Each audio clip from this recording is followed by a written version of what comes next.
In nomine Patris et Filii et Spiritus Sancti. Amém.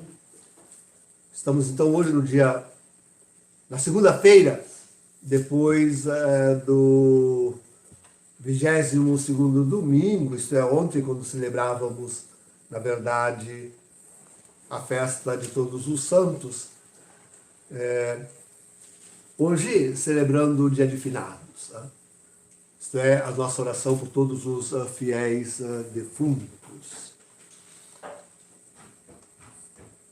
Ressoa alta e forte esta pregação, essa voz do apóstolo, atestada como verdadeira, e na verdade se tornando para nós, veja o que eu digo, na verdade se tornando para nós verdade absoluta.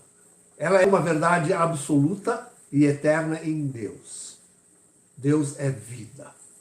Deus vive. Para nós, esta realidade vai se tornando realidade. E mais forte na morte, mas em toda a sua plenitude, na ressurreição dentre os mortos. Sim, essa é a verdade que ecoa e que o apóstolo diz com toda a solenidade e força. A ressurreição dentre os mortos. Esta é a fé da igreja. Queridos, isto é importantíssimo acreditar. Hoje ainda no ofício de Tércia, nós ouvíamos, veja dos lábios de Jó, no Antigo Testamento, veja isso, do Antigo Testamento, Jó dizendo, eu sei que na minha própria carne verei a Deus. Na minha própria carne verei a Deus. Isso é ressurreição. O resto tudo é conversa, hein? Não vão atrás. O resto tudo é conversa. Ressurreição quer dizer que este corpo hoje eu deposito num sepulcro, num cemitério, e que se desfaz e apodrece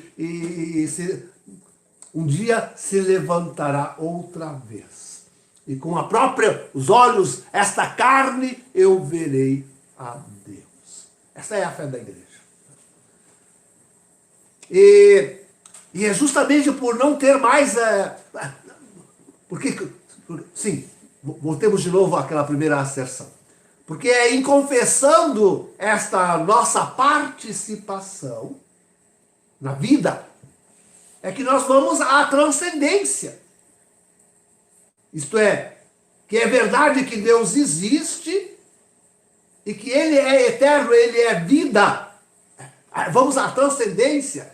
Esse é o passo verdadeiramente importante, o fundamental, a realidade fundamental, fundante, na qual está alicerçada a nossa própria vida e ressurreição.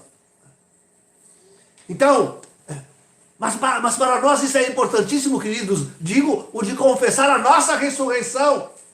Porque se nós viemos a menos nessa confissão, nessa esperança, nesta certeza, no apóstolo de hoje, essa esperança é uma certeza. E se nós vamos vir a menos nessa certeza da ressurreição da nossa carne, mas então a transcendência, de repente, não existe. Não, é preciso confessar e ela não existe. Pronto.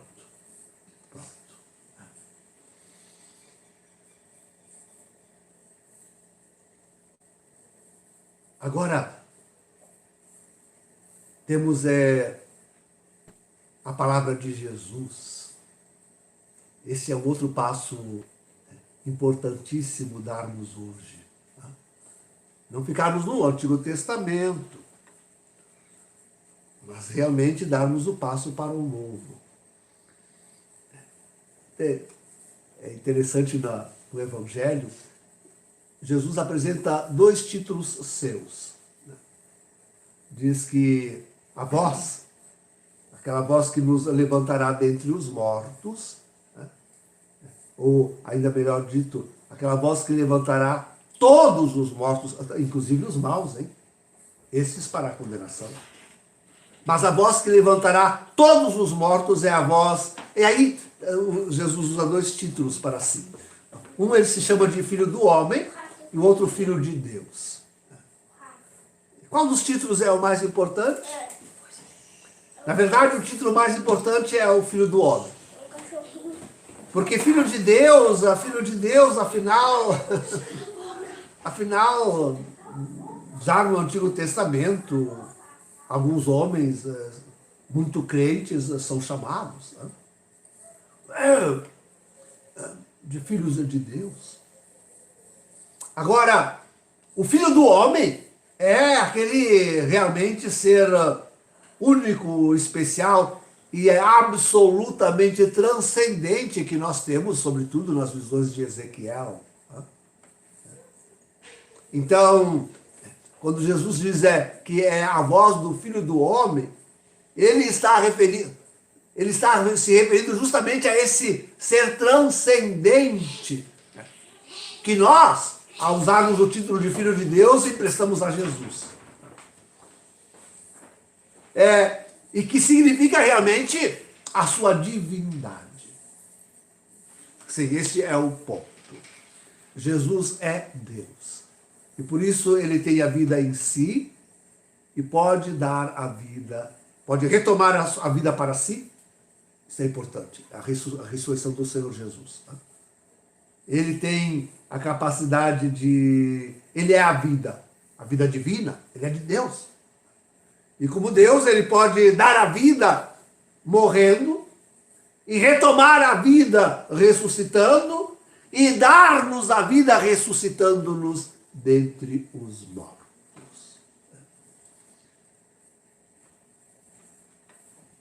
Queridos, esta é a voz imperativa do Senhor.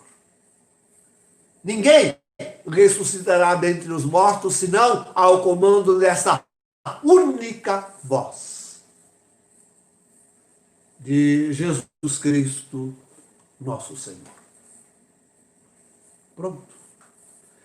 E dizendo isso, estou a dizer que todos têm que ouvir a voz católica. Eu não disse que todos têm que se tornar católicos, porque os condenados, afinal, ouvirão a voz, e ouvirão a voz católica. Sentirão os seus efeitos, ressurgirão dentre os mortos, mas não crerão, e irão ao inferno. Por isso eu não disse que eles também se tornarão católicos. Mas todos aqueles que forem salvos, todos estes, absolutamente todos, necessariamente todos, serão católicos. Necessariamente todos. Mas é a coisa mais simples de entender e aceitar isto. Há uma só realidade em Deus. Deus não tem aquela multidão de faces e de... Deus é uno. Deus é uno. Daí porque é falso todos esses ecumenismos, é falso todas essas pregações, é falso... Tudo isso é falso. O que temos que fazer é convidar todos à fé católica. Porque Deus é uno, é um só, uma realidade única e só. Não há outra faceta de realidade de Deus, senão somente Deus. Ele é uno em si mesmo. Daí que todos precisam participar dessa única realidade católica.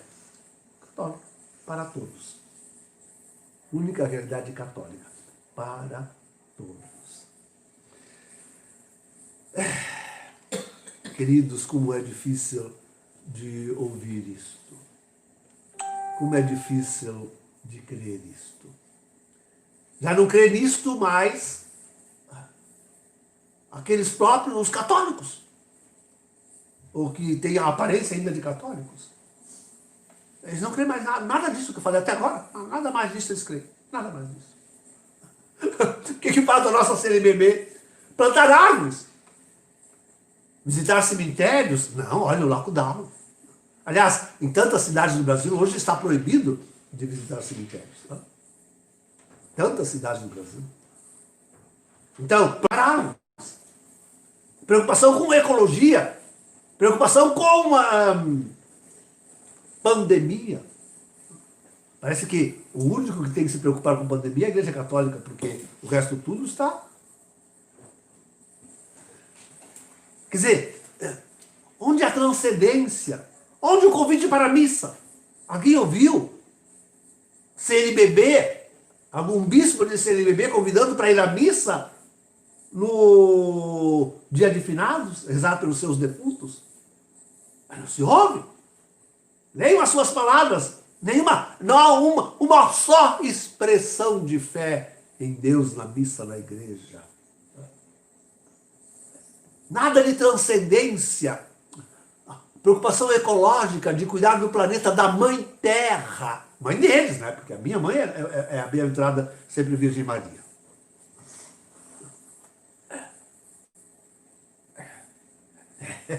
Essa é a dura realidade. Não outra. Hoje ainda em França se pode ter missa. Mas aquela missa, desculpe, ridiculíssima, onde numa catedral se admite 30 pessoas. 30 pessoas. É uma coisa ridícula. Amanhã, em França, e já hoje em tantos lugares, agora até no Reino Unido, proibição do culto de missa. Se na primeira onda da falsa pandemia, o antipapa Francisco mandou fechar as igrejas, e agora já anunciou que a missa de Natal não haverá missa de meia-noite, a missa de Natal não haverá, e as outras serão transmitidas assim como eu transmito as minhas.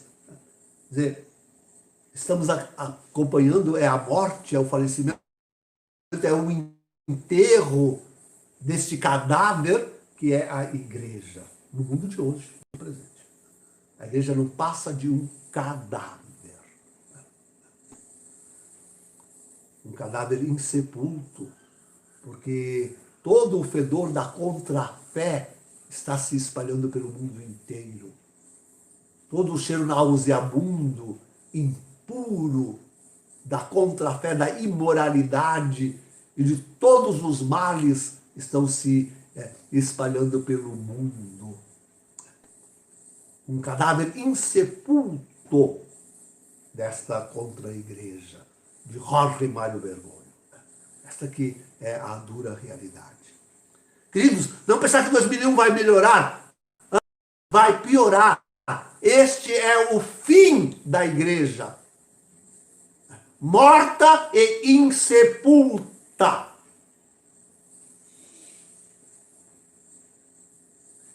Não há outro a esperar, senão essa voz bendita do Filho do Homem, do Filho de Deus, que venha levantar-nos dentre os mortos. Primeiro essa pobre igreja, para que torne a verdadeira fé católica. E por fim, como vitória, também aqueles que tiverem morrido. E não serão poucos.